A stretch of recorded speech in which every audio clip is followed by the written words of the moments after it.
শাহমত চলে যেতেই লোকমান দাঁত খুলিয়ে হেসে বলল, কিরে একা খাবি নাকি সাথে থাকবো?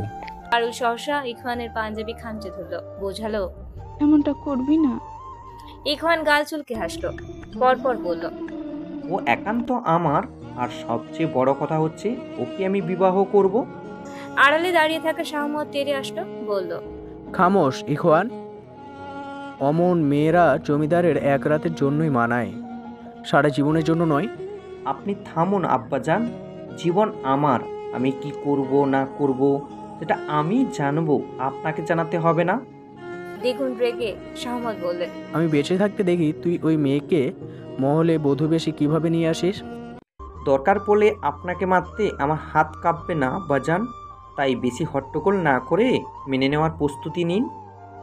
লোকমান এক প্রকার পালিয়ে যায়। শাহমত পারুলের দিকে এগিয়ে আসতেই ইখওয়ান হাতের বাহুতে আগলে নিয়ে পড়ল, যে হাত দিয়ে ছোঁয়ার চেষ্টা করবেন সে হাত আমি টুকরো টুকরো করে দেবো আব্বাজান। শাহমত রাগান্বিত চোখে তাকিয়ে রইল কিছুক্ষণ, পরপর বলল, দেখা যাক কে কার হাতে কাটে। বলেই চলে যায় শাহমত। ইখওয়ান পারুলকে ছেড়ে দিয়ে ধপ করে বসে পড়ল। পারুল কান্না আটকিয়ে বলল, মোর জন্য পরিবারের মানুষের সাথে বিপদ করিস না জমিদার সাহেব। মুই বরং চুপ থাকতো আধ ব্যাটারি, তোর থেকে আমি কিছু শুনতে চাইছি। পারুল বাধ্য মেয়ের মতো মাথা নাড়িয়ে না বুঝালো। ফের ইখওয়ান খ্যাক করে বলল, তাহলে চুপচাপ থাকবি, কোনো শব্দ করছিস তো গলা টিপে মেরে ফেলবো, যা হবে শুধু দেখবি। মাথা নাড়িয়ে সায় দিলেও পারুল মনে মনে ভেঙচি কেটে পড়ল। বিয়েটা হতে দে, তোর রাগের গোষ্ঠী শুদ্ধা বিনাশ করবো। মহলের আনাচে কানাচের মুহূর্তেই ছড়ে যায় ইখওয়ান হাশেম আলীর মেয়েকে বিয়ে করবে।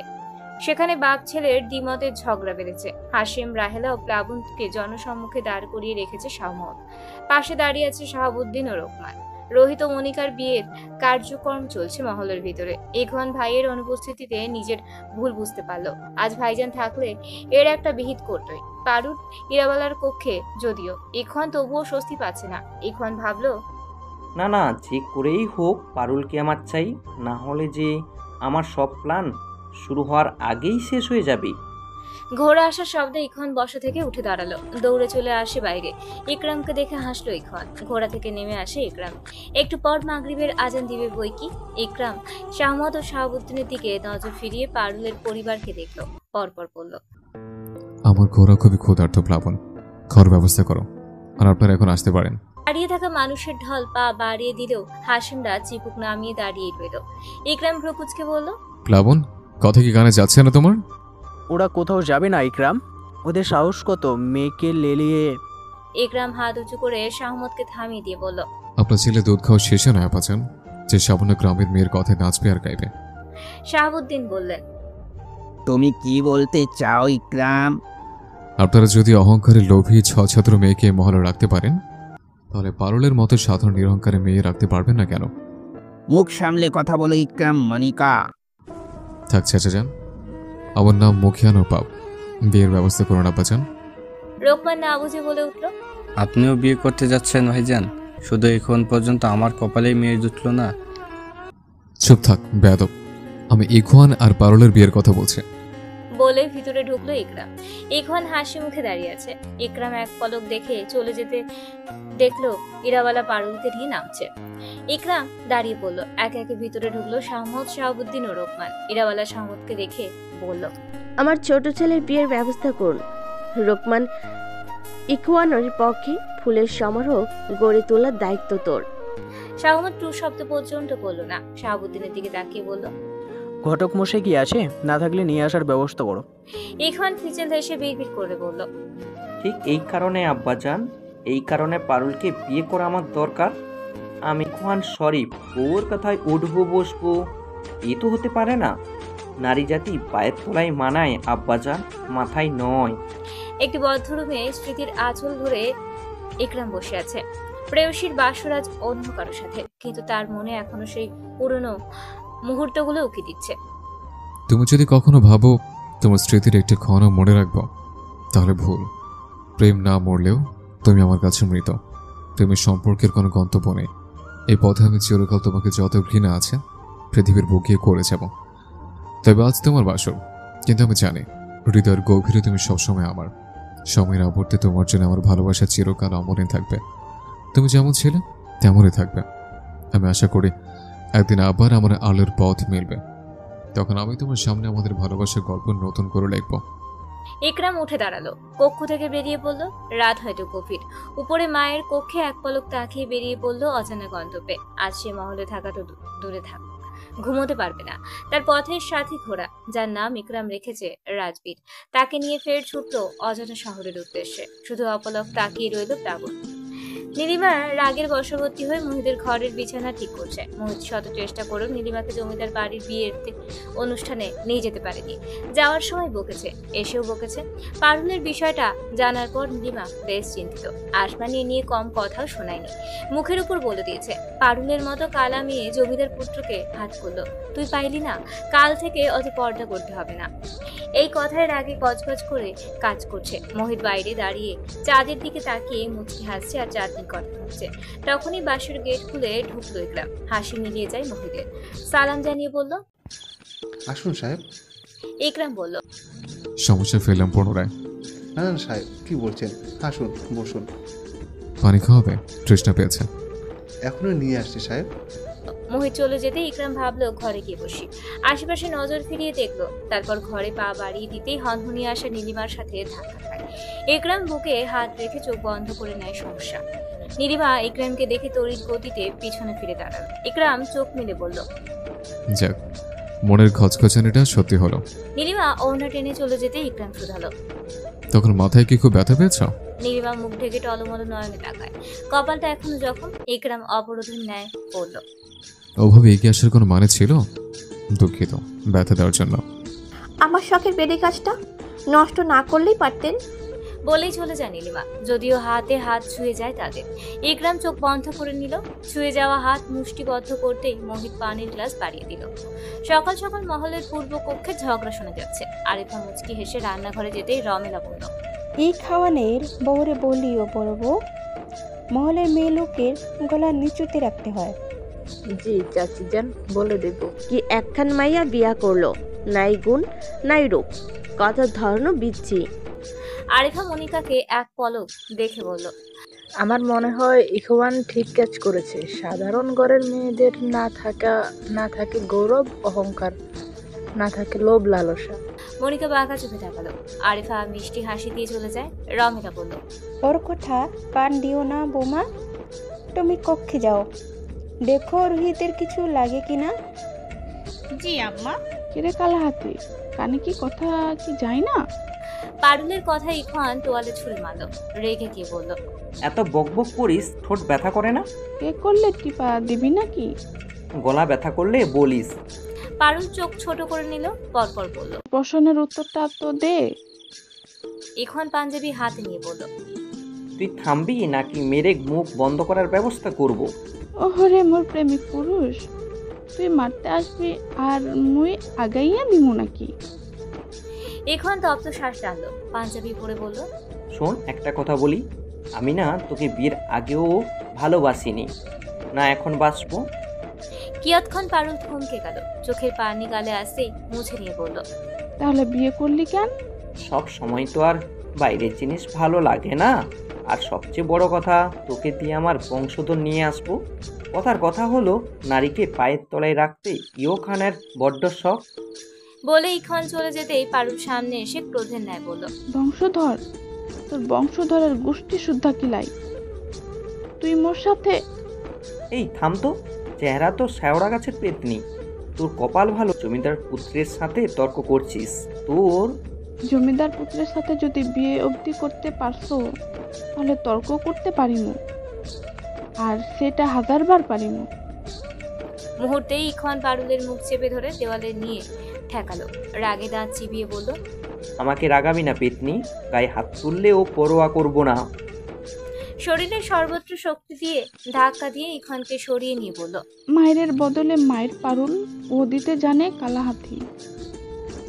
আরেকবার যদি কালাহাতি ডাকছিস তো কালাহাতি গু খাবি। তুই খেয়েছিস? তুইও খা। এখন দু হাত উপরে তুলে রাগ কমানোর চেষ্টা করেও যখন বিফল হলো, বিশ্রী গালি দিতে দিতে চলে যায় কক্ষ থেকে।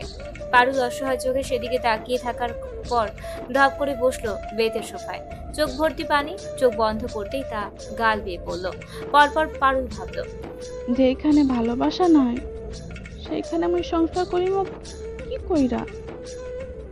নিজের হাতে নিজের কপালটা পুড়াইলাম। পরপর রাগের রেশ নিয়ে বলল, মোর সাথে ছল চাতুরির শখ মিটাইয়া দিম কালা হাতি।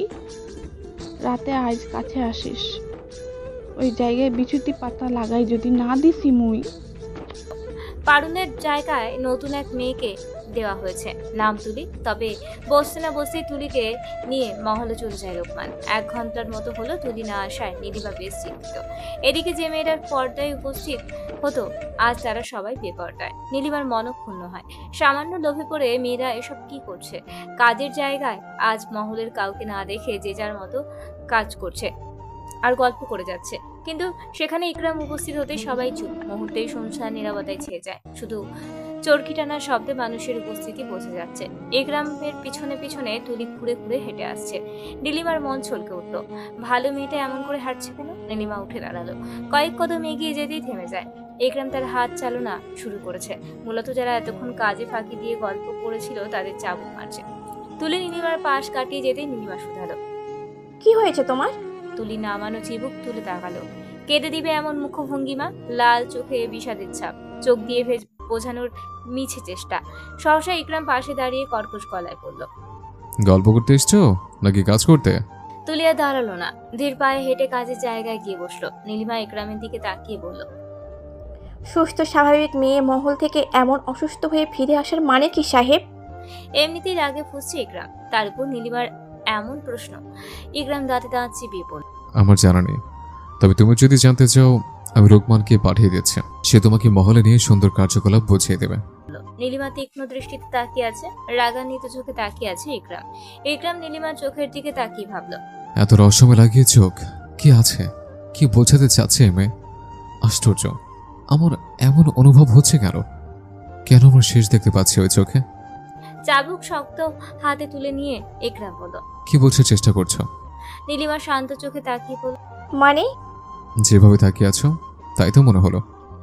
আপনার মতো পাথর মনে মানুষের চোখে আবার কি বোঝার আছে? মনে তো হয় না ওই চোখ দিয়ে অশ্রু ঝরে। ভ্রু কুচকে তাকিয়ে রইল ইকরাম। নীলিমা পিছন ফিরে কাজে যেতেই ইকরাম বলে উঠল, নিজের চোখে কি এমন আছে শুনি? নীলিমা কিঞ্চিত কাঁধ ফিরে বলল, আপনার চোখে যা আছে তবে পার্থক্য আমি মানুষ আর আপনি। নীলিমা থামলো। ইকরাম বলে উঠল, আপনি কি? মনে মনে বলল, জানোয়ার। কি জানোয়ার? ভরকে যায় নীলিমা, ভাবলো লোকটা মনের কথা শুনতে পায় নাকি আজব। কাজে মন দাও, আমার চোখের ভাষা বোঝা তোমার কাম্য নয়। বলেই চলে যায় ইকরাম। নীলিমা তপ্ত সাজ ছেড়ে দিয়ে কাজের জায়গায় এসে তুলিকে এক পলক দেখলো, পরপর কাজে মন দিল। ইকরামের খোঁজে তার কক্ষে এসেছিলেন নীরাবালা। জানালা ভেদ করে বাইরে ইকরাম ও নীলিমাকে দেখে হতবাক হয়ে যান তিনি, কেননা তিনি যতদূর জানেন কাজের মানুষগুলো ইকরামকে যথেষ্ট ভয় পায়। সেখানে একটা মেয়ে কাজ রেখে কিসের এত কথা বলল? কি এমন কথা হলো তাদের মাঝে?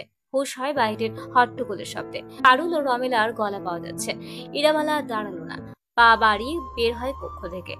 আপনের মতন মোর পাশের বাড়িতে একটা কুইটি মহিলা আছে, হ্যার কথা ওর লাগায়, এর কথা হ্যারে লাগায়, আর সর্বক্ষণ মাইয়ার দোষ ধরনের ধান্দায় থাকে। পারুলের কথায় আরিফা ও মনিকা ভ্রু কুচকে আসলো। চোখ কুচকে ভাষা বোঝার চেষ্টা করছে রোহিত ও শাহমত। রমেলা মুখে হাত দিয়ে বলল, হায় হায়, এই মেয়ে আমাকে কুটনি মহিলা বলল। আমি কি এমন বললাম? শুধু তোর কাছে শুধু মনে হইল, কত বড় সাহস মোরে কথা কইতে নিষেধ করে। কি হয়েছে আরেফা? ইরাবালা প্রশ্নটা আরিফাকে করলেও পারুল রমেলাকে সুযোগ না দিয়ে বলল, তুই ক আম্মা, মোর গলা মই কথা কইমু, কও আর আস্তে কও, বাধা দেওনের কে? ইরাবালার পারুলের এমন সহজ সরল ব্যবহারে খুব হাসি পেল। তবে হাসা যাবে না, এই মেয়ে যে উড়নচণ্ডী। শাসনে রাখার তাগিদে ইরাবালা গমগমে গলায় বলল, ঠিক আছে, কথা বলিও, তবে সেটা ধীরে বলবে, এমনভাবে বলবে যেন পরপুরুষের কানে না যায়, গেলেও যেন তারা না বুঝে তুমি কি বলে, ঠিক আছে? পারুল ভাবুক থেকে বলল, সে না হয় বুঝনু, তাই পরপুরুষ কি আম্মা? প্রশ্নিত চোখে তাকালো পারুল। মনিকা হাসতে হাসতে চলে যায়। রোহিত ঠোঁট উল্টে অনীহা বোধ করে উঠে মনিকার পিছনে পিছনে ছুটল। শাহমুদ গলা খাকারি দিয়ে মহলের বাইরে পা বাড়ালো। তখন আরিফা এগিয়ে এসে বলল, পরপুরুষ মানে হলো তোমার স্বামী বাদে যেসব পুরুষ মহলে আছে, বুঝলে? বোঝার মতো করে পারুল মাথা নাড়িয়ে বলল, ও আচ্ছা বুবু। যাও, আরিফার সাথে কাজ বুঝে নাও। অযথা ঘোরাঘুরি করবে না মহলে। কাজ না থাকলে কক্ষে থাকবে, ঠিক আছে? ইরাবালা কথায় সায় জানালো পারুল। পরপর আরিফা হাত জড়িয়ে ধরে বলে, চল বুবু। আরিফা মুচকি হেসে পারুলকে নিয়ে চলে যায়। রমেলা মুখ বাঁকিয়ে বলল, কি আজব পানিকে বিয়া করলো এই খাওয়ানটা সামলায় কি করে? দুপুরের মধ্যাহ্ন শেষে যে যার কাজে চলে যায়। ইখওয়ানের নির্দেশে নীলিমা পারুলের জন্য অপেক্ষা করছে। দরজা ঠেলে পারুল প্রবেশ করলো। নীলিমা উঠে দাঁড়ালো নিঃশব্দে। নীলিমাকে দেখে দৌড়ে এসে জড়িয়ে ধরলো পারুল। পারুল নীলিমাকে ছেড়ে দিয়ে দু হাত ধরে বলল, মোর উপর রাগ করে আছিস বুবু? নীলিমা পারুলের হাত সরিয়ে নিয়ে মলিন মুখে বলল, যে পারুল পেটের কথা আমাকে না বলে থাকতে পারে না, সে কি না অগোচরে প্রেম করলো, বিয়েটাও সেরে নিল। একটু বেশি হয়ে গেল না? পারুল চিবুক নামিয়ে বলল, কইতে চাইছিলাম বুবু, সাহেব না করে দিত বারবার। নীলিমা তপ্ত শ্বাস ছেড়ে দিয়ে বলল, সুখী হও, আমার দোয়া সব সময় থাকবে। সহসা সেখানে উপস্থিত হয় মনিকা। মূলত পারুলের পিছু করতে করতে এসেছে। নীলিমা মনিকাকে দেখে মনে মনে বলল, এত সুন্দর মেয়ে এমন নরপিশাচের বিয়ে করলো কোন রুচিতে? মনিকা একগাল হেসে বলল, তোমার সই বুঝি? পারুল ভয়ে ভয়ে মাথা নাড়িয়ে হ্যাঁ জানালো। বারংবারের মতো সেখানে উপস্থিত হয় ইকরাম। নীলিমা তড়িৎ গতিতে উপরের পর্দা নামিয়ে নেয়। ইকরাম নীলিমার সামনে মনিকাকে দেখে কেন জানি রেগে ক্রোধে এগিয়ে আসে। এসে নীলিমার বাহু ধরে দেওয়ালে ঠেসে ধরে, দাঁতে দাঁত চিবিয়ে বলল, কোন সাহসে ওই মেয়ের সাথে কথা বলতে গেছে তুমি? হতবাক পারুল মনিকা। হতবিহ্বল হয়ে নীলিমা বলল, ছোট বোনের মতো সে আমার কাছে। কথা বলবো না তো কি তাড়িয়ে দেবো? হাত ছাড়ুন, লাগছে। নীলিমা ভাবলো পারুলের কথা বলছে, কিন্তু ইকরাম তো মনিকাকে উদ্দেশ্য করে বলেছে। ইকরামের ভুল ভ্রান্তির দমন হয়। এ কি করে বসলো সে? নীলিমা কার সাথে কথা বলবে সে বলার কে? সহসা হাতের বাঁধন হালকা হয়। মনিকা বুঝতে পেরে রাগে ফুঁসে চলে যায়। ইকরামকে কিছু না বলে জোরে জোরে নিঃশ্বাস নিতে নিতে প্রস্থান করলো। পারুল এগিয়ে এসে বলল, মোর কথা কয় নাই বুবু? নীলিমা প্রশ্নিত চোখে তাকাতেই পারুল বলল, ওই মায়ের উনি দেখতে পাই না, ওনার সাথে প্রেম কইরা বিয়া করলো আরেক ব্যাটারে। নীলিমা অবাক হয়। প্রিয়জনকে অন্য কারোর হতে দেখা অতি কষ্টকর, তার উপর আবার নিজের পরিবারে তার বিচরণ। নীলিমাকে সব খুলে বলে কাঁদতে কাঁদতে দৌড়ে চলে আসে পারুল। আসার পথে দেখা হয় ইখওয়ানের সাথে। ইখওয়ান অশ্রুসিক্ত নয়নে রমণীর দিকে তাকালো। পারুল ঘৃণার চোখে তাকিয়ে রইল কিছুক্ষণ, পাশ কাটিয়ে চলে যায় নিঃশব্দে। ইখওয়ান ভাবলো একটু ঘুরেই চলে যাবে। মহলের দিকে আসতেই বাগানে আরিফার সাথে দেখা হয়। পারুলকে ধরে আরিফা বলল, রইয়ার সাথে দেখা করে খুশি হওয়ার বদলে কাঁদছো কেন পারুল? পারুল কথাটা চেপে রাখতে পারলো না, বলেই ফেললো, কালাহাতি মোরে ভালোবাসে না বুবু। বলেই দৌড়ে চলে যায়। আরিফা চিন্তিত হয়ে উঠল। কালাহাতিটা আবার কে? না আবার মহলে, কিন্তু হাতি কবে নিয়ে আসলো মহলে? ইখওয়ান ওই পথে আসতেই আরিফা বলে উঠল, ইখওয়ান কালাহাতি মহলে কবে নিয়ে আসলে? কই দেখলাম না তো। নামের 12টা বাজিয়ে ছেড়েছে এই মেয়ে। আজ পাই কালাহাতির মল। যদি না খাইয়েছি আমিও ইয়োখান শরীফ নই।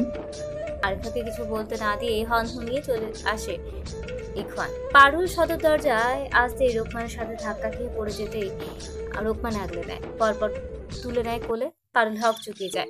এমা কি করছিস কি? পরপুরুষ ছাড় মোড়ে। রোকমান দাঁত ফিরিয়ে হেসে বলল, আমার মনে হচ্ছে আপনার হাঁটতে অসুবিধা হচ্ছে।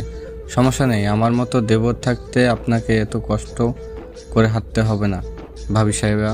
রাগী ক্রোধে দু হাত মুষ্টিবদ্ধ করে ইখওয়ান কর্কশ গলায় বলল, পাও নড়বি না রোকমান। আমি তোদের দুটোকেই কোলে তুলে নিয়ে তোদের কষ্ট নিবারণ করব। সময় এগুলো ইখওয়ান ও পারুলের সম্পর্ক। একের পর এক কাণ্ড বাঁধিয়ে যাচ্ছে পারুল, যা সামনে নিচ্ছে ইরাবালা নয়তো ইখওয়ান। সেদিনের মারের চোট রোকমান বলেনি, তবে ইখওয়ানের অনুপস্থিতিতে রোকমান পারুলকে জ্বালাতে বলে না। সময়টা বিকেল। পারুল থমথম মুখ নিয়ে কাপড় গুছিয়ে পাশে রাখছে। হাতের চলনে বোঝা যাচ্ছে রাগ কতটা বেড়েছে। ইখওয়ান কক্ষে আসতে ইখওয়ান এক পলক দেখে গোসলে ঢুকলো। কিয়ৎ পরিমাণ পর ইখওয়ান তোয়ালে চেয়ে বসলো। পারুল এমন মনে কাজ করছে যে যেন শুতে পায়নি। ইখওয়ান এত দেখেও যখন পারুলের সাড়া পেল না, ভেজা শরীরে বেরিয়ে আসে পরনে শুধু পায়জামা। ইখওয়ান তোয়ালে নিয়ে ফের ঢুকলো। পারুল সেদিকে এক পলক দেখে সোফা পড়ে থাকা ইখওয়ানের পাঞ্জাবি ভেজা জায়গায় মেলে দিয়ে গুনগুন করছে আর কাজ করছে। ইখওয়ান বেরিয়ে আসে, তার পাঞ্জাবির এই অবস্থা দেখে চোয়াল ঝুলে পড়ে। রাগ দেখিয়ে বলল, চুন্নি, পাঞ্জাবি রাখার জায়গা এটা? পারুল নিরুত্তর। ইখওয়ান কোমরে হাত দিয়ে তাকালো, পরপর চিৎকার করে বলল, সমস্যা কি তোর? পারুল কান চেপে ধরে বলল, বাচ্চাচ্ছিস কেন কালা হাতি? মুই কানে কালা নাকি? কালি তো, এতবার ডাকলাম সাড়া দিলি না কেন? চুপ থাকতো, তো ঘ্যান ঘ্যান প্যান প্যান ভালো লাগছে না। শালি, তুই আমাকেই ধমক দিস? তোর কলিজা ছিঁড়ে বের করবো। পারুল সামনে এসে দাঁড়ালো, বলল, বের কর কর কর বের কর। ইখওয়ান ভ্রু কুচকে তাকিয়ে রইল। পারুল ঠোঁট বাঁকিয়ে বলল, যদি একবার হুকুম দে তোর কলিজা বের করার, দেখ কিভাবে বের করি। কি করে বের করবি? পারুল সামনে এগিয়ে এসে বলল, আবার বুকটা দা দিয়া চিরে তারপর কলিজাটা তাই না আনু। ইখওয়ান ঢোক গিলে বুকে হাত দিয়ে থাকলো কিছুক্ষণ, তারপর রাগান্বিত হয়ে পারুলের দিকে এগিয়ে যেতেই পারুল বলে উঠল, বুদ্ধার মোর কাছে আসবি না, তাহলে মুখ দিয়ে মধু ঝরে আর দিনের বেলা বিষ উল্টি বাদ বেড়ালো। তোর তো কোনো বেলায় কোনো কিছুই ঝরে না, সারা ক্যাটক্যাট করছিস তো আবার আমাকে উপেক্ষা করিস। কথা দাম দেওয়া তো দূরের, উত্তর দিস না। বলে কাঁদো কাঁদো গলায় বলল, আল্লাহ, ভাবলাম কি আর হইল কি, আমার কপালটাই পোড়া। পারুল কিছু বলল না, মুখ বাঁকিয়ে কাজে মন দিল। ইখওয়ান কোমরে হাত দিয়ে তাকালো, পরপরই বলল, আল্লাহ যদি আমাকে মাফ করে তোকে সহ্য করার জন্য করবে, তোকে সহ্য করতে করতে জান্নাতে পৌঁছে যাব। পারুল নিরুত্তর রইল, তার সহ্য হচ্ছে না। পা বাড়িয়ে চলে যেতেই ইখওয়ান ফের বলল, জান্নাতে যখন ওর নিয়ে যখন তোর সামনে ঘুরবো তখন বুঝবি, আর নাকে চোখের পানি এক করে পস্তাবি। সালি কোথাকার। পারুল সামনে এগিয়ে বিড়বিড় করে বলল, জাহান্নামে যা আগে, জান্নাতের আশা করিস। আসতে দেখে রোকমান মুখে হাত বুলিয়ে দাঁড়িয়ে পড়ল। ওর পাশ কাটিয়ে চলে যেতে রোকমান বলল, কি ভাবি সাহেবা, রেগে আছেন নাকি? পারুল দাঁড়িয়ে পাশ ফিরে বলল, কেন নাতালকে কি রাগাই দিব নাকি? দাঁতে জিভা কেটে রোকমান বলল, না না, তা করবো কেন? বলেছিলাম কি দিন দিন মোটা হয়ে যাচ্ছেন, গালগুলো টমেটোর মতো রয়েছে, তার রহস্য। মুখের কথা কেড়ে নিয়ে পারুল বলল, হবো না, তোর বাপের কানাই চাউলের ভাত খাও যে। বসার ঘরে বসে থাকা রমেলা কেসে ওঠে। পারুল ভ্রু কুচকে তাকালো, পরপর রোকমানকে বলল, তোর আম্মা এত পাজি কেন রে? সবসময় মোর পিছে লাগে। রোকমান দাঁত কালিয়ে হেসে বলল, ও বিষয়ে বাদ দেন, আপনি চাইলে আমি আপনার সামনে লাগতে পারি। পরপরই ইখওয়ানকে দেখে রোকমান সুর পাল্টে বলতে লাগলো, জি জি জি ভাবি সাহেবা, আপনি তো আমার মায়ের মতো। মায়ের মতো কি, মাই তো। আপনার চরণ তলে আমার ঠাই। পারুল রোকমানের দৃষ্টি অনুসরণ করে পিছন ফিরে তাকায়, দেখলো ইখওয়ান কেমন দৃষ্টিতে তাকিয়ে আছে। পারুল ঠোঁট বাঁকিয়ে চলে যায়। রোকমানও আর দাঁড়িয়ে থাকলো না, কটমট করে প্রস্থান করলো। শাহমতের নির্দেশে ছুটির সঙ্গে সঙ্গে সবাই প্রস্থান করে, শুধু রয়ে যায় মেয়ে ও কিছু মহিলা, যাদের বয়স 20-25 কোঠায়। ইকরাম অনুপস্থিত। রোহিত দাঁড়িয়ে আছে, পাশে শাহমত, তার পাশে জন দাঁড়িয়ে আছে। পায়চারি করে সবাইকে আগাগোড়া পর্যবেক্ষণ জনের পুত্র এবরাম। নীলিমা পরিস্থিতি বোঝার চেষ্টা করছে। নীলিমা কি যেন মনে করে তুলির দিকে তাকালো, সহসা ভ্রু টান টান হয়ে যায় তার। ছায়াতলে হিমেল হাওয়ায় তুলি ঘামছে, হাত পা কাঁপছে অনবরত, চোখে চিকচিক করছে পানি। এবরাম তুলির চিবুক তুলে নিয়ে বেদঘুটে হাসি দিল। তুলি চোখ বন্ধ করে অজানায় কাঁদতে লাগলো। শাহমত রোহিতকে কিছু ইশারা করতেই জনের কানে ফিসফিসিয়ে কিছু বলল। মাথা তুলিয়ে জন বুঝেছে, জানিয়ে এগিয়ে আসে এবরামের কাছে। তার কানে কিছু বলতেই কেন জানি রেগে যায় এবরাম। রাগ ঝাড়লো তুলির উপর, ঝটকায় ফেলে দিল তাকে। পড়ে গিয়ে তুলির কান্নায় ভেঙে পড়ে। এবরাম ফের পায়চারি করতে করতে দেখতে লাগলো। সহসা নীলিমার কানে ভেসে আসলো শকুনের ডাক, আসলো ভেসে কুকুরের ক্ষুধার্ত আর্তনাদ। নীলিমা ডাগর ডাগর চোখ মেলে আকাশের পানে চেয়ে ভাবলো, কি হচ্ছে ওই জঙ্গলে? প্রতি সপ্তাহে একদিন না একদিন এমন সময় আসে, আমার মন বলছে এই জমিদাররা আমাদের নিয়ে খেলছে। কোনো রহস্য আছে এই মহলে আর ওই জঙ্গলে। কাজের নাম কি করছে এনারা? মহলে নিয়ে গিয়েই বা কী করছে? আমার কি একবার জঙ্গলে যাওয়া দরকার? হ্যাঁ দরকার, তবে পাহাড়ি রক্ষীরা তো শকুনের থেকে ধারালো চোখে তাকিয়ে থাকে। সামনে কারোর অব্যয় বুঝতে নীলিমা চোখ নামিয়ে তাকায়। পরপরই পাশ ফিরে তাকায়, কেউ নেই, সে একাই দাঁড়িয়ে আছে। ইকরামকে এত কাছে দেখে নীলিমার শরীরে ঠান্ডা বাতাসে ঝাপটা লাগলো। সিঁড়ি দ্বারা বয়ে গেল শিহরণ শিরশির হাওয়া। আকাশে কি খুঁজছিলে? নাকি রহস্যের সঙ্গে পাঙ্গা নেওয়ার পায়তারা করছো? নীলিমা চলে যেতে ইকরাম বলল। মন খারাপ? নীলিমা তাকালো পরপর। হুটহাট মেয়েদের মহলে কেন নিয়ে যাওয়া হয়? কাজের আচিলাই কি না অন্য কিছু করানো হয়? এমন মনে হওয়ার কারণ? সুস্থ মানুষ অসুস্থতা নিয়ে ফিরে আসার মানে তো তাই দাঁড়াই। বেশি বার বাড়িও না, মাঝ বরাবর ভেঙে যেতে সময় লাগবে না। আপনার সাথে কি আমার শত্রুতা আছে? তো হবে কেন? কোথায় কোথায় এমন টেরা কথা বলার জন্য বললাম। ইকরাম কিছু বলার পূর্বেই মেয়েলি কণ্ঠের আর্তনাদ ভেসে আসে মহল থেকে। নীলিমা পিছন ফিরে মহলের নজর ঘুরিয়ে ইকরামের দিকে তাকালো। পরপরই মেয়েটি জানালা ভেদ করে পড়ে গেল নিচে। শব্দ পেয়ে নীলিমা তাকাবে, তার আগে ইকরাম নীলিমাকে কাছে টেনে মাথা চেপে ধরল বুকে। নীলিমা ছাড়ার চেষ্টা করে বলল, কি করছেন জমিদার সাহেব? ছাড়ুন আমায়। ইকরাম নিরুত্তর, অপেক্ষা করে আসার। নীলিমার বহাল দশা, এক জীবনের প্রথম কোনো পুরুষের বুকে আবদ্ধ। বুকে ঢিপ ঢিপ করে বাড়ছে হৃৎপিণ্ডের কার্যক্রম। শরীরে বইছে বিস্তীর্ণ দমকা হাওয়ার মতো শিরশির হাওয়া, যা নীলিমার মনে হলো শরীরে যুদ্ধ লেগেছে। নাক ঢেকেছে বিশ্রী গন্ধ, যা নীলিমা নিতে পারছে না। সহসা উপস্থিত হয় ইখওয়ান ও রোকমান। নীলিমা কারোর পায়ের শব্দে মাথা তুলে তাকাতে চাইলেও ইকরামের শক্তিশালী বাহুর চাপে পারল না। উপায়ন্তর না পেয়ে নীলিমা শরীরের সর্বত্র শক্তি দিয়ে ইকরামের বাহুতে খামচে ধরল। ইকরাম তবুও ছাড়ল না, দাঁতে দাঁত চিবিয়ে রইল স্থির। কিছুক্ষণ পর নীলিমাকে ছেড়ে দিতে ছিটকে সরে আসে সে। জোরে জোরে নিঃশ্বাস নিতে নিতে চারপাশে নজর ফিরিয়ে দেখল। কিছু না পেয়ে ইকরামের দিকে রাগান্বিত হয়ে পড়ল। কি লুকালেন আমার থেকে? বাইরে মোহিত তোমার জন্য অপেক্ষা করছে। বলেই ইকরাম পা বাড়িয়ে দিতে নীলিমা ফের বলল, আমি খুঁজে বের করব সাহেব, আপনারা আমাদের অগোচরে আসলে কি করছেন। সাহস থাকে ভালো, তবে এতই সাহস নয়। আর 5টা মেয়ের মতো আসবে, কাজ শেষে চলে যাবে। ভেবো না মোহিতের বোন বলে সবসময় ছাড় পেয়ে যাবে। সবচেয়ে বড় কথা, এখানে কিন্তু যতটা ভালো দেখায় ততটা ভালো সে নয়, তাই সাবধানে থাকবে। বলেই হনহনিয়ে চলে যায় ইকরাম। নীলিমা পুনরায় নজর ফিরিয়ে দেখল। রাগে ক্ষোভে চলে যায় সেখান থেকে। বের হয়ে আসতেই মোহিতকে দেখে নীলিমা দৌড়ে গিয়ে ঘটনা খুলে বলতে উদ্যত হতেই ইকরাম মহলের সামনে থেকে বলে ওঠে, মোহিত, তোমার ছোট ভাই ভালো আছে তো? নীলিমা থমকানো দৃষ্টিতে তাকায়। মোহিত একগাল হেসে বলল, জি সাহেব, ভালো আছে। ইকরাম নীলিমার দিকে তাকালো, চোখ দিয়ে বুঝিয়ে দিল, মুখ খোলার আগে পরিবারের কথা চিন্তা করিও। চোখে চোখ রেখে শাঁসিয়ে চলে যায় ইকরাম। নীলিমা হার মেনে নিল। মোহিত বলে উঠল, কিরে চল। নীলিমা মলিন মুখে হাসলো। সহসা মহল থেকে দৌড়ে আসলো পারুল। থামলো এসে নীলিমার সামনে। সন্ধ্যা পেরিয়ে আধারে ঢাকা পড়ে নীলকুঞ্জ মহল। থালার মতো চাঁদের আলোয় বাইরের দৃশ্য ঝাপসা দৃশ্যমান। নামাজ পড়ে এসে সোজা ইকরাম শাহমতের আলাপচারিতা কক্ষে প্রবেশ করলো। সেখানে উপস্থিত আছে ইখওয়ান, শাহাবুদ্দিন, শাহমত। পাশে এবরাম পানিও গিলছে বারংবার। জন চিন্তিত হয়ে বসে আছে পাশেই। ইকরাম শব্দ করে দরজা খুলে ঢুকলো। এবরাম বাদে সবাই চমকিতে নয়নে তাকালো। চারপাশে নজর ফিরিয়ে ইকরাম ভ্রু কুঁচকে বলল, আপনার চামচাকে যে দেখছেন আব্বাজান? শাহাবুদ্দিন ভ্রু কুঁচকে তাকিয়ে রইল। এখন হেলে শাহাবুদ্দিনকে ফিসফিস করে বলল, রোহিত ভাইজানের কথা বলছি। মুহূর্তেই চটে গেল শাহাবুদ্দিন। বলল, আমার ছেলের চামচা। ইকরাম এগিয়ে এসে বলল, আপনার ছেলের কথা বলছে। শাহমতের দিকে তাকিয়ে ইকরাম বলল, অনেক আগে আসতাম, আপনাদের সাথে তর্কে জড়িয়ে পড়লে নামাজে মন বসতো না। কেন এসেছো? মেয়েটাকে মারার উদ্দেশ্য কি? ইকরামের কথা ইখওয়ান বলল, মারা হয়নি ভাইজান, নিজের ইজ্জত বাঁচাতে গিয়ে ঝাঁপ দিয়েছে। কটমট চোখে তাকালো ইকরাম শাহমতের দিকে। শাহমত নজর সরিয়ে নিয়ে বসে পড়লেন। পরপরই ইকরাম তাকালো এবরামের দিকে। এবরাম ভাবলেশীন নিরস গলায়, পানিও গিলছে তো গিলছে। শাহমত চিন্তিত হয়ে বসেই রইল, কেননা তিনি নীলিমার উপস্থিতর ঘটনা শুনেছেন। জনের দিকে তাকাতেই জন চিবুক নামিয়ে নেয়। ইকরাম টিটকারে সুরে বলল, শুরু আগেই ব্যবসায় লালবাতি। শাহমত এবার রাগান্বিত চোখে তাকালো। পরপর ইখওয়ান বলে উঠল, ভাইজান এসব কি বলছেন?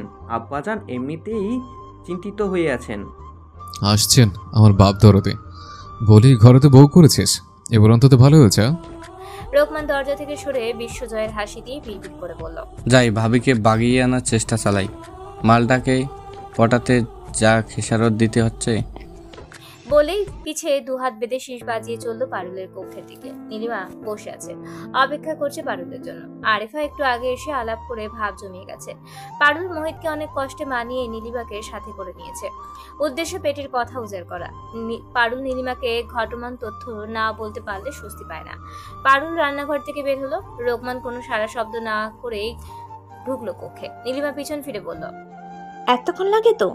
থেমে যায় নীলিমা। হা মেলে তাকিয়ে রইল রোকমান। পরপর নীলিমা সামনে ফিরে চোখ খিচে নিল। পারুল এসে রোকমানকে দেখে বলল, কিরে হাত পাগলা বেটা, তুই এখনো কে? রোকমান তখনও বিভোর। পারুল কিঞ্চিত রেগে গিয়ে হাতের থালা শব্দ করে রেখে সামনে এসে চুটকি বাজালেও হুঁশ হয় না রোকমানের। পারুল কিছুক্ষণ পর বলল, কালা হাতে দেখ তোর ভাই। পিছনে ফিরে কোনো দিকে না তাকিয়ে চলে যায় রোকমান। নীলিমা পর্দা টেনে এগিয়ে এসে পারুলের বাহু ধরে বলল, পারুল, আর থাকা যাবে না, আমার যাওয়া ব্যবস্থা কর বোন।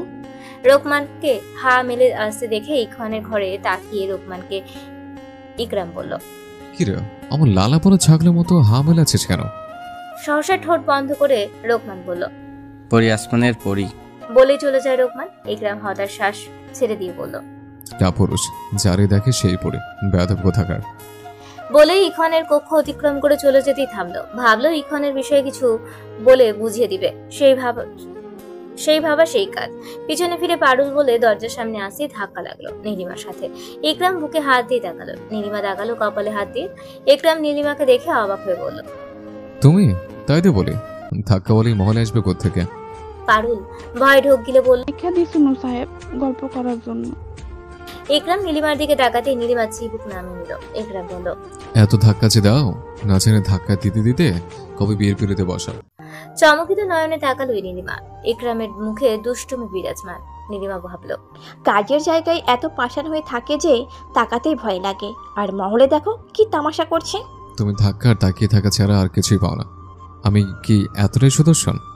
চিবুক নামিয়ে বিড়বিড় করে নীলিমা বলল, সুদর্শন নাকি ছাই, যার রূপ দেখলেই কলিজা কেঁপে ওঠে। না জানি ওনার বউ ওনাকে সামলাবে কি করে। আমাকে সামলানোর মতো এখনো কারো হয়তো জন্ম হয়নি, হলে এতদিনে 2-4টা বাচ্চার মা হয়ে যেত। লজ্জায় লাল হয়ে যায় নীলিমা। এই লোক নাকি জমিদার, আমার কাছে তো দুলাভাই মনে হচ্ছে। এত দুষ্টু কথা বলছে কেন? আজও আবার অস্পষ্ট বলা কথাও শুনলো। পারুল ধাক্কা দিয়ে বলল, কি ভাবছিস বুবু, চিবুক নামাই? নীলিমার সামনে তাকিয়ে দেখলো ইকরাম নেই। আনমনে হাসলো নীলিমা। আড়াল থেকে দাঁড়িয়ে পরখ করতে লাগলো ইকরাম, তবে কোন উদ্দেশ্যে জানা নেই। আচমকা নীলিমার হাত খপ করে ধরলো রোকমান। নীলিমা চমকিত নয়নে তাকালো সামনে, চেষ্টা করলো হাত ছিনিয়ে নিতে। পারুল তো বেজায় রেগে গেল। ভ্রু টান করে নিল ইকরাম। রোকমান লজ্জিত ভাব নিয়ে বলল, চলো আসমানের পরি আব্বা আম্মার সাথে পরিচয় করে দিই, বিয়ের কথা বলে ফেলি। আমার পক্ষে দেরি করা সম্ভব নয়। সর হাত পাগলা বেটা, নীলিমা বাবুর পাত্র ঠিক করা আছে। বলেই ঝটকা দিয়ে হাত সরিয়ে নেয় পারুল। ঠোঁট বাকি চলে যায় নীলিমাকে নিয়ে। ইকরাম রোকমান এমন ভাবে দাঁড়িয়ে পড়লো যেন সদ্য বিবাহিত বউ অন্যের হাত ধরে চলে গেল। ইকরাম ঠিক করে এসে নিজ পক্ষে প্রবেশ করলো। একটু এগিয়ে আসতে পারুল ইখওয়ানের দেখা পায়, বলে উঠলো, হ্যাঁ শোন। নীলিমা চোখ বড় বড় করে তাকালো। ইখওয়ান পা থামিয়ে নীলিমাকে এক পলক বলল, হ্যাঁ বল। তোরে একটু বাড়িতে পৌঁছে দিয়ে আয় তো। পারবো না। ও মহিদুল ভাইজানের বই। সে মহিমদের বউ আসলেও আমি পারতাম না। হ্যাঁ পারবি কে, পারিস শুধু মোর সাথে। ইখওয়ান দাঁতে দাঁত চিবিয়ে এগিয়ে আসে। নীলিমা ভয়ে চমকে পিছিয়ে যায়। পারুল আঙুল উঠিয়ে বলল, খবরদার মোর গায়ে দিবি না। সর ছাই। ইখওয়ান হা মেলে তাকায়, পরপর ঠোঁট চেপে ধরে নিঃশ্বাস নিতে নিতে বলল, শাকচুন্নি কুত্তা, মনে হয় আমারে দুধ ছাই করছিস। ওই পারুল ভাব নিয়ে বলল, তা হবি কেন, তুই তো কালা হাতি। কি হচ্ছে এখানে ইখওয়ান? রাজবাড়ি গলায় কথাটি বলল ইকরাম। ইখওয়ান রাগে ফুঁসে উঠল। শাকচুন্নিরে জিজ্ঞেস করেন। বলে হনহনিয়ে চলে যায় ইখওয়ান। পারুল কালা হাতি বলে পেছনে পেছনে ছুটল। নীলিমা অসহায় হয়ে পড়ল। কুল কিনারা খুঁজে না পেয়ে সামনে পা বাড়িয়ে দিতে ইকরাম বলে উঠল, কি হয়েছে? নীলিমা পাশ ফিরে বলল, বাড়ি যাব আমি, তাই জমিদার সাহেবকে বলেছিল পৌঁছে দিতে, কিন্তু উনি পাবেন না। আমি বাহককে বলে দিচ্ছি, তুমি আমার সাথে আসো। বলে ইকরাম পা বাড়িয়ে দিল। নীলিমা পা বাড়িয়ে দেয় পিছন পিছন। বাইরে আসতে দেখলো পারুল গালে হাত দিয়ে দাঁড়িয়ে আছে, চোখে জমেছে পানি। ইকরাম যা বুঝার বুঝলো। নীলিমা বিচক্ষণ মেয়ে, সেও আন্দাজ করে পারুলকে কাছে টেনে নেয়। পারুল ফুপিয়ে কেঁদে উঠল, বলল, নিজের হাতে নিজের জীবনটা শেষ করলাম বুবু। কান্দিস না, সব ঠিক হয়ে যাবে। কিন্তু তোরে এখন মুই কার লগে পাঠাই দেই বুবু? সহসা ইকরাম এসে বলল, বাহক তো ছুটিতে, আজ রাতটা মহলে থেকে যাও, রাতটাই তো সকালে তো আসতে হবে। নীলিমা চিবুক নামালো। পারুল বলল, না সাহেব, মোহিত ভাই ওরে দূরে রাইখা থাকতেই পারে না। ইকরাম তপ্ত শ্বাস ছেড়ে দিয়ে বলল, ঠিক আছে, আমি পৌঁছে দিচ্ছি, কিন্তু বিনিময়ে কি পাবো? নীলিমা কাতর চোখে তাকিয়ে রইল। ইকরামের ঠোঁটে দুষ্টু হাসি। পারুল দাঁত কেলিয়ে হেসে বলল, বুবুর বিয়াতে তোরে মুই সাথে কইরে নিয়ে যাইম সাহেব। ইকরাম ঠোঁট উল্টে বলল, বাহ, চমৎকার, তাহলে এটাই কথা রইল। পারুল মাথা নাড়িয়ে সায় জানালো। ইকরাম এগিয়ে যায়। প্লাবনকে ঘোড়া বের করতে বলে নীলিমার উদ্দেশ্যে বলল, কই মেয়ে, আসো। নীলিমা পারুলের গালে হাত বুলিয়ে চলে যায়।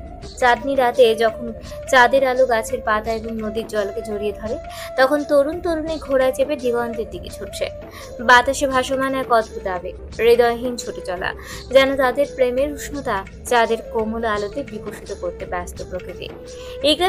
ইকরামের ছোঁয়ায় বুকের ভেতর একটি অদৃশ্য যুদ্ধ চলছে, তবে মনের নরম কোণগুলোতে হতাশার ছোঁয়া। হৃৎপিণ্ড যেন প্রবল গতিতে দোল খাচ্ছে, বেরিয়ে আসার উপক্রম। কিন্তু এই মুহূর্তে নীলিমা কি জানে যে একে অপরের হাত ধরে থাকাটা তার জন্য ভবিষ্যতের বাণী? সে ইকরামের কাঁধে মাথা রেখে ঘোড়ার গতির সঙ্গে তাল মিলিয়ে যাচ্ছে, যেন তারা একসঙ্গে সময়ও স্থানের বাইরেও। ভাবলো তারা যদি আজ মাধুর্যের সন্ধানে বেরিয়ে পড়তো, তবে চাঁদের আলো তাদের পথ নির্দেশ করত, আর তাদের পায়ের নিচে ঘোড়ার খুরের শব্দ হতো যেন একটি রোমান্টিক সিম্ফনির অংশ। এই নীরব রাত্রির মাঝে চারপাশের সৌন্দর্য তাদের সম্পর্ককে আরো গভীর করে তোলার চেষ্টা প্রকৃতির। বাতাসে ভেসে আসা ফুলের সুগন্ধ, গভীর রাতে নীরবতা, সবকিছু তাদের ভালোবাসার সাক্ষী হওয়ার পূর্বেই হোঁচট খেল তারা। ঘোড়া দাঁড়িয়ে পড়ল আচমকা। সামনে পা তুলে বোঝাতে চাইলেও কিছু, সহসা ঝিটকে বলল নীলিমা। ইকরাম পরপর নেমে আসে, হাত বাড়িয়ে দিয়ে বলল, বলেছিলাম শক্ত হাতে ধরতে, নাও ওঠো। নীলিমা উঠে দাঁড়ালো। চাঁদের আলোয় নিজের শরীরে রক্ত দেখে আটকে উঠে বলল, রক্ত? ইকরামও অবাক। পরপর নীলিমার পিছনে ফিরে তাকায়, দেখলো তাদের দুই রক্ষীদের লাশ, পুরো শরীর হিংস্রের ন্যায় খেয়েছে বন্য পশু। নীলিমাকে কিছু না বলে এগিয়ে নিয়ে আসলো। এক হাতে ঘোড়া, আরেক হাতে নীলিমাকে নিয়ে কিছু দূর এগিয়ে এসে থামলো, বলল, এখানে দাঁড়াও, আমি পানি নিয়ে আসছি, আমি না আসা পর্যন্ত নড়বে না কিন্তু। নীলিমা মাথার কাত করে সায় জানালো। ইকরাম সামনে পা বাড়িয়ে দিয়ে ভাবলো, মহিলাটা কোথায়? এই দুই রক্ষীদের দিয়ে তো ওনার আধমারা লাশ পাঠিয়ে দিয়ে খোয়ান, কোনোভাবে বেঁচে ফিরল না তো? তাহলে তো এতদিনের সাম্রাজ্য গড়িয়ে যেতে সময় লাগবে না। মহিলা যদি কাউকে বলে সব খুলে, একে একে পাঁচখানা হতে সকাল হয়ে যাবে। তারপর আর ভাবতে পারলো না ইকরাম। পায়ের গতি বাড়ালো। না, বাপ চাচাদের সে ক্ষতি চায় না সে সব ধ্বংস হয়ে যাক। যতই সে মুখের উপর কটাক্ষ করে কথা বলুক, কারোর গোঙানির শব্দে পা থামায় ইকরাম। কান স্থির করলো শব্দের উৎস পেতে। পরপরই ডানে পা বাড়িয়ে দেয়। কিছুক্ষণ যেতেই দেখলো মহিলাটি হামাকৃতি এগিয়ে যাচ্ছে। ইকরাম পা বাড়িয়ে সামনে এসে দাঁড়ালো। মহিলা ধীরে ধীরে চোখ তুলে নিল। ইকরামকে দেখে ভয় জড়সড় হয়ে গেল। পরপরই হাত তুলে বিনয় সুরে বলল, মোরে যাইতে দেন জমিদার সাহেব, ঘরে এখন ছোট পোলা আছে, না জানি কত কাঁদছে। মুই কথা দিছি, কাউরে মুই কিছুই কইম না। মায়া হলেও ইকরাম দয়া দেখালো না। চোখ বন্ধ করে তপ্ত শ্বাস ছেড়ে দিয়ে বলল, আপনার পোলা ভালো থাকবে। বলে সে গলার পাশে হাত বাড়িয়ে দিতেই থামলো। সোজা হয়ে দাঁড়িয়ে পা বাড়িয়ে দিয়ে চেপে ধরলো গলার দিকটা। চোখ বন্ধ করে নিল ইকরাম।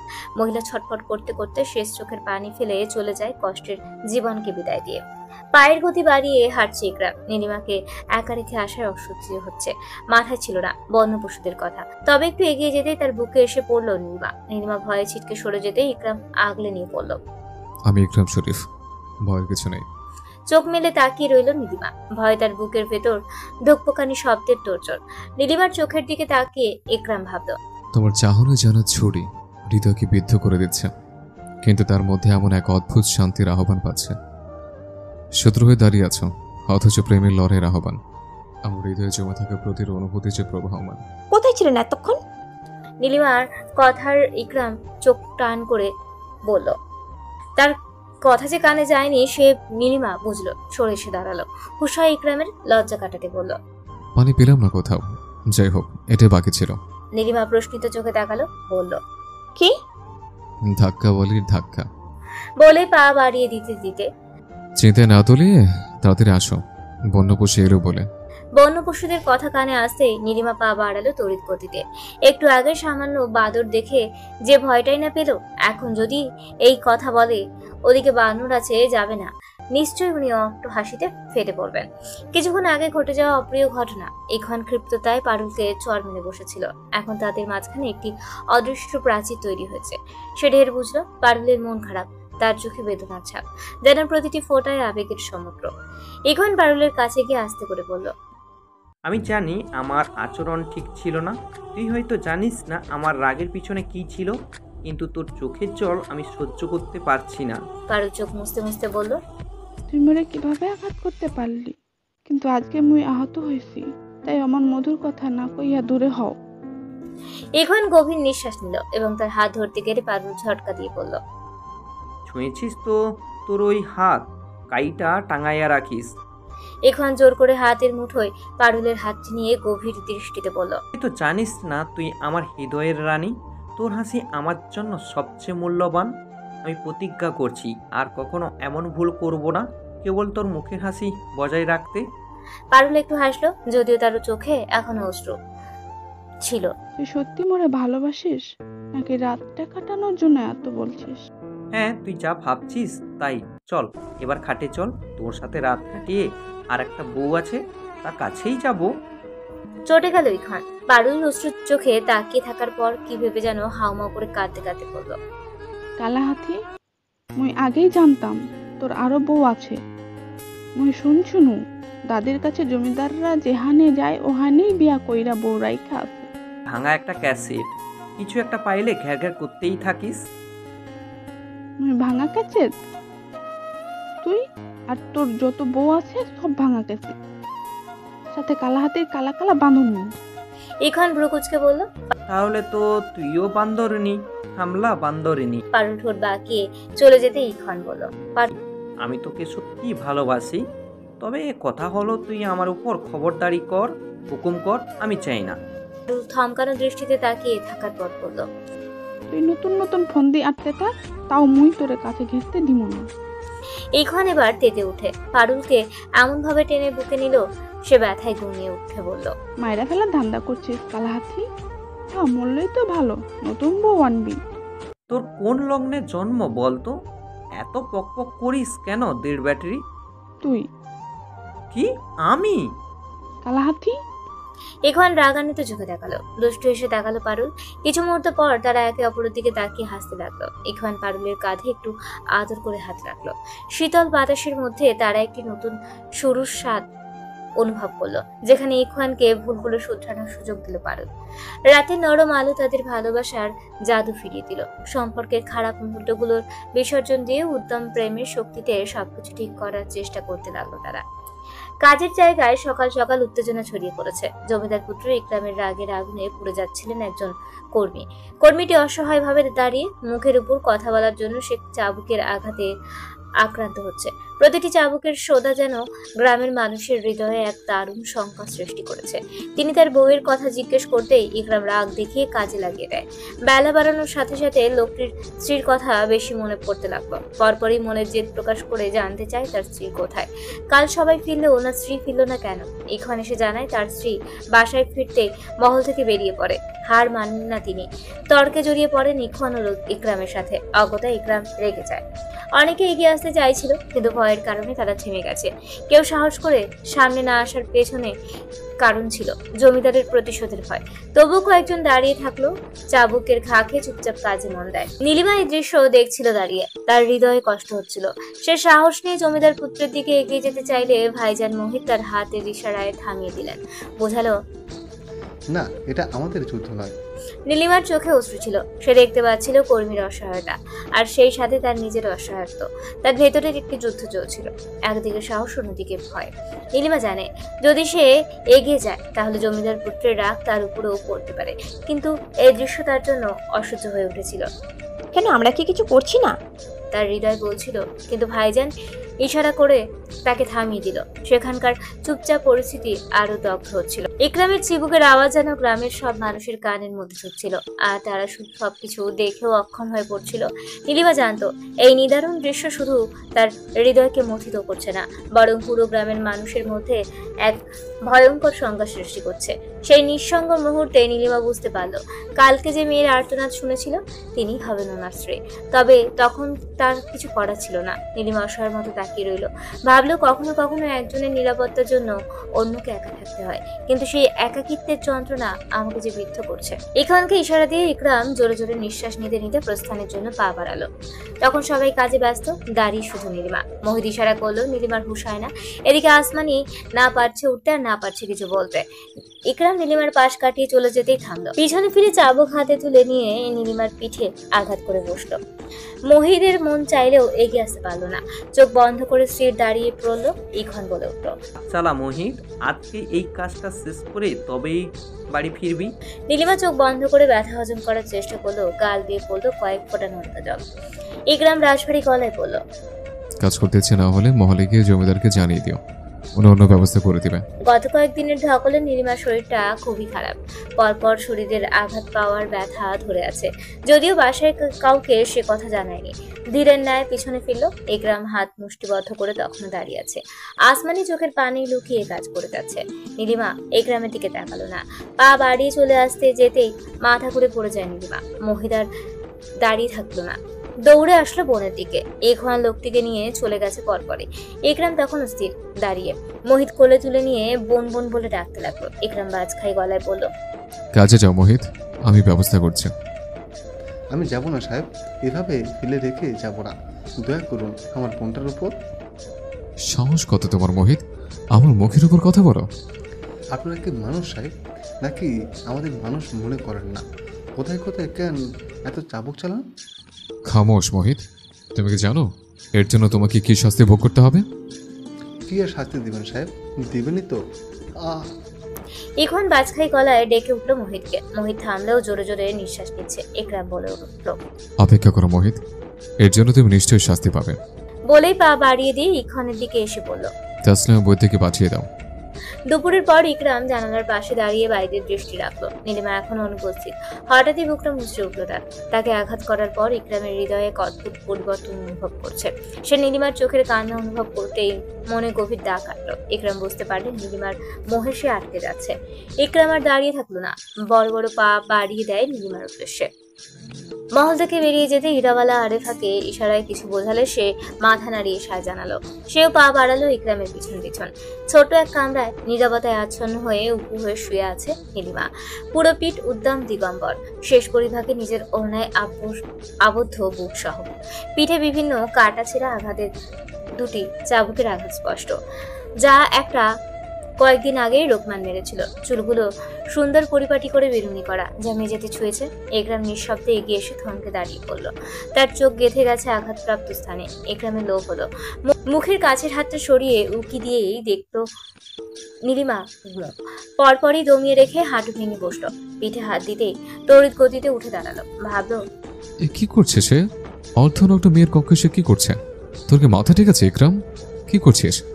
সে সেখানে সামান্য একটা মেয়ের জন্য ছুটে এলি এভাবে? দেখলে তোকে কি উপাধি প্রদান করবে বলতো? দীর্ঘ নিঃশ্বাস নিয়ে ফেরার পথে ইকরাম পা বাড়িয়ে দিতেই কানে আসলো বিড়বিড় করে কি যেন বলছে নীলিমা।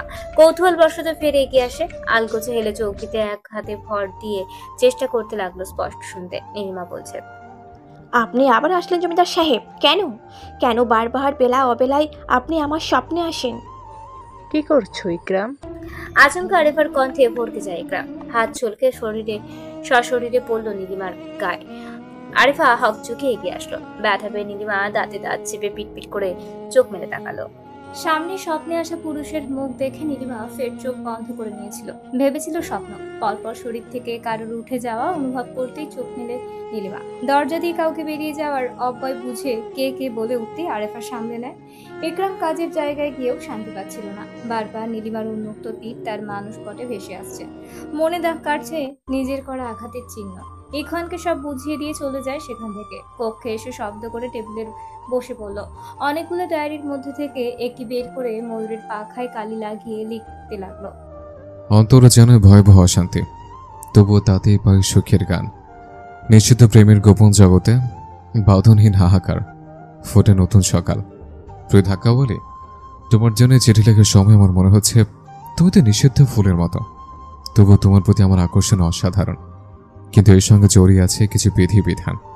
তুমি কি জানো, অজানে যখনই তোমার কথা ভাবি হৃদয়ের গভীরে এক অদ্ভুত অনুভূতি জাগে। বিবেক যতই বাধা দিক, তোমার গন্ধে আমি নিত্য বিমোহিত হচ্ছে। মন বলে ওই চোখের রমণীকে কখনো হারাতে দিও না। তোমার চোখের রেশে আমি নিজেকে হারিয়ে ফেলি, আর সেই মুহূর্তগুলোতেই নতুন করে বেঁচে থাকার ইচ্ছে জাগে। যদিও আমি একজনকে ভালোবেসে আজ উদাসীন অপারক, মন